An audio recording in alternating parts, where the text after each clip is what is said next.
mare ko, kung naghahanap kayo ng recommendation na magandang bilhin na portable mini fan, ito yung share ko sa inyo, si Orasure HF17. So, meron na itong 4,000 mAh mga mare ko, and tumatagal po talaga siya hanggang 10 hours. Pero again, depende pa rin naman po yan sa paggamit nyo. Plus mga mare ko, handy lang siyang ganyan, sobrang gaan lang niya. So, pwedeng sa bata at matanda talaga siya. May previous na po itong charger cord, so naka type C po yun. And ito po yung lanyard natin. Nagdagdag lang ako ng isang ganito kasi nga para sa leeg ko, kasi minsan nakakalimutan ko siya.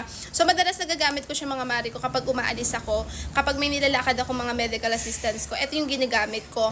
And so far naman mga mare ko, hindi mainit yung binubugay niya kahit na may init yung paligid, ganun, hindi mainit yung binubugay niya.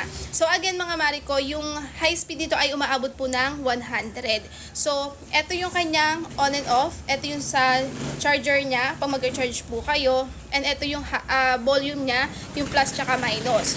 Excuse me. And mga mare ko, baka napapansin nyo, ganito itsura talaga niyan. Naglagay lang ako ng silicone case na ganito kasi nga color pink siya. So, madalas nasa labas ako. Kapag yung kamay ko na alikabukan, naihahawak ko dito, nagkakaman siya. So, naglagay lang ako nito, and nabili ko lang din siya online. So, kung gusto rin nyo ng mga portable mini fan na tumatagal talaga or makunat talaga yung battery, ito yung mai-recommend ko sa inyo. Tapos, mga mare ko, kagandahan dito, mura kasi talaga siya. Compare sa iba, same lang din naman halos ng quality. Pero ito, ang baba lang din talaga ng presyo. So, kung gusto nyo, ilalagay ko po sa yellow basket.